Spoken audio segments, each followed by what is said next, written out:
Samsung's Galaxy S24 flagship is on the horizon, with an unpacked event scheduled in San Jose, California. The company rewards early reservations with a $50 discount, promising a new AI-powered mobile experience. The Galaxy S24 series will address the Exynos and Snapdragon issue differently than its predecessor. Unlike the Galaxy S23, it won't be a Snapdragon-exclusive lineup. Instead, the Exynos chip makes a return, with the Ultra model being the exception, as it will exclusively feature a Snapdragon chip.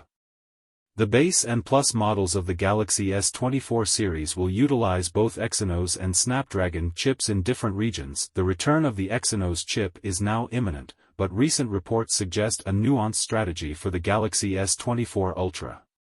This flagship model is anticipated to exclusively feature a Snapdragon chip, distinguishing itself from the base and Plus models, which are expected to embrace the Exynos SoC, drawing parallels with the Galaxy S22 launch in 2022. It is anticipated that the upcoming Galaxy S24 and S24 Plus models will be distributed with a regional divide, offering Exynos chips to some regions and Snapdragon chips to others.